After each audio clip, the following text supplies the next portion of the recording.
তো বন্ধুরা আজকে দেখুন বাজার থেকে পার্শে মাছ নিয়ে এসেছি। দেখেই মন ভরে যায়, এত বড় পার্শে মাছ চট করে পাওয়া যায় না। তো আজকে আমি বাজার থেকে এই বড় বড় পার্শে মাছ নিয়ে এসেছি। আর আজকের রান্নাটা পুরোপুরি করবে টুম্পা। আপনারা সঙ্গে থাকবেন এবং ভালো করে ভিডিওটা দেখবেন।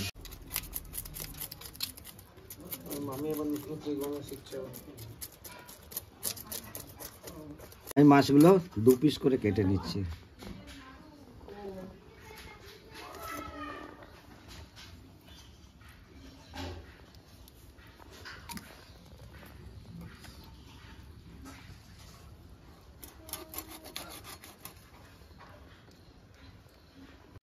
তো এই যে বন্ধুরা মাছগুলো কেটে ভালো করে ধুয়ে দিয়েছে। এবার আমি এগুলোতে নুন হলুদ মাখিয়ে নেব।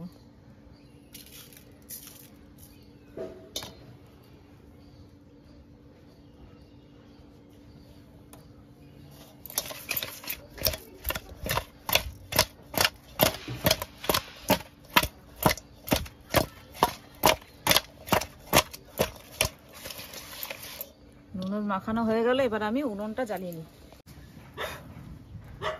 সরষের তেল দিয়ে দিচ্ছি কড়াইতে। তো তেল গরম হয়ে গেছে, এবার মাছগুলো আমি ছেড়ে দিচ্ছি।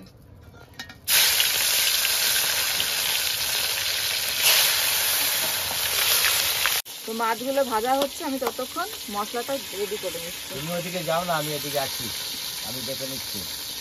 তুমি খালি মশলাটা রেডি করো। তো প্রথমে নিয়ে নিচ্ছি জিরে আর শুকনো লঙ্কা একসঙ্গে বেটে নেব। বন্ধুরা আজকে কিন্তু আমি গেস্ট, আমি শুধু দেখবো আর টুম্পা রান্না করবে, খাবার সময় আপনাদের সাথে দেখা করবো।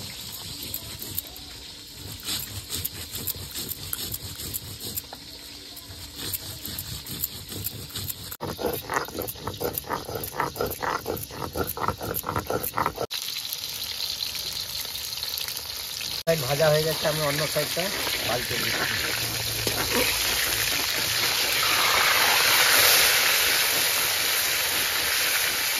তো আমার জিরে আর শুকনো লঙ্কা বাটা হয়ে গেছে, তুলে নিচ্ছি। এবার বাটবো সর্ষে,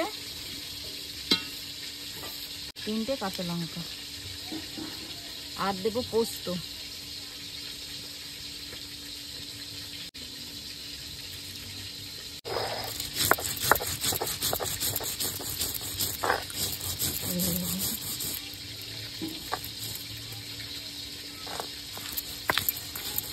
তো এই যে সর্ষে, পোস্ত আর কাঁচা লঙ্কা বাটা হয়ে গেছে। এদিকে আমার মাছটাও ভাজা হয়ে গেছে, মাছটা তুলে নিচ্ছি না।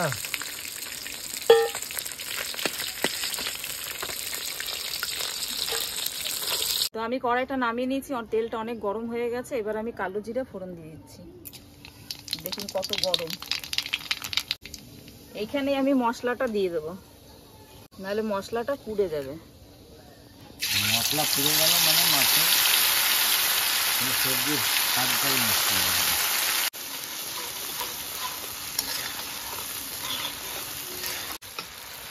এবার দিয়ে দিচ্ছি স্বাদ মতো নুন, হলুদ,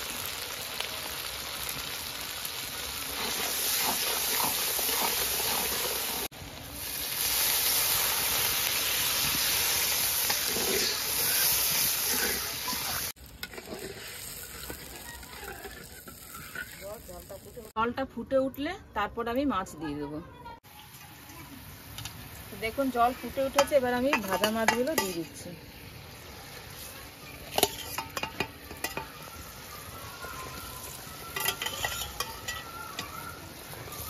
আমিও আজকে শিখে নিলাম একটা নতুন ভাবে রান্না টুম্পার কাছ থেকে, আপনারাও শিখে নিন।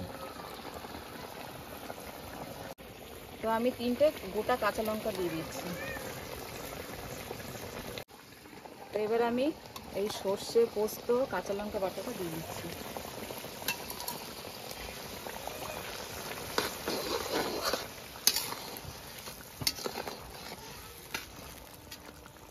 তো এই যে পার্শে মাছের ঝাল রেডি, নামিয়ে নিচ্ছি।